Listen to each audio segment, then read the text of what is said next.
The role of hatching in academic drawing.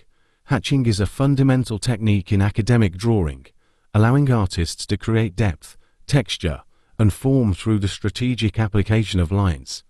This introductory section explores the essential role of hatching in the realm of classical drawing and its significance in the academic tradition. Introduction to hatching techniques. Point 1. Directional hatching using parallel lines to convey. Point 2. Cross-hatching, intersecting lines that create tonal variations and a sense of texture. Point 3. Form, volume, and depth. Parallel hatching, evenly spaced lines producing smooth gradients and subtle shading.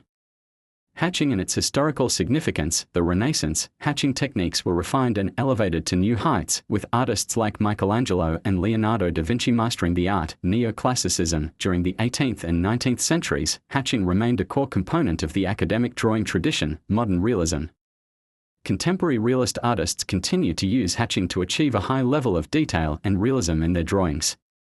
The importance of line quality in hatching. Expressive lines, the character and weight of each line can convey emotion and mood in a drawing. Controlled technique. Consistent line quality and spacing are hallmarks of a skilled academic draftsman. Capturing texture. Varied line qualities can effectively render different surfaces and materials.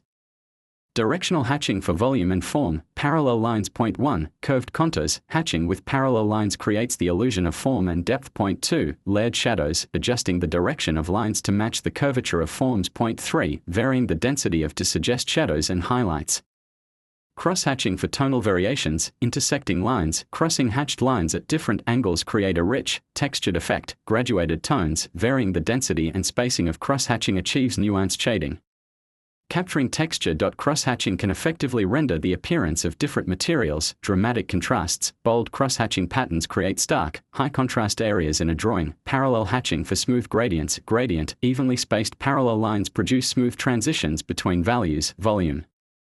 Parallel hatching can convey the three-dimensional form of an object. Blending. The uniformity of parallel hatching allows for seamless blending of tones. Hatching and the rendering of textures. Organic textures. Varied hatching can capture the irregular and uneven qualities of natural materials. Architectural textures.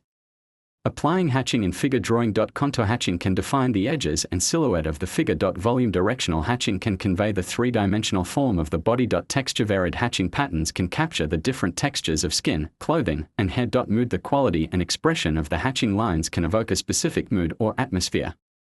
Conclusion and key takeaways. Point 1. Versatility. Point 2. Skill development. Mastering hatching requires practice and attention to detail, but it is a valuable skill for any aspiring artist. Point 3. Hatching is a fundamental technique that can be applied to a wide range of subjects and drawing styles. Expressive potential. The quality and application of hatching lines can strongly influence the overall mood and character of a drawing. All the most famous artists started with academic drawing, for example, such as Leonardo da Vinci, Gustav Klimt, Mikhail Vrubel,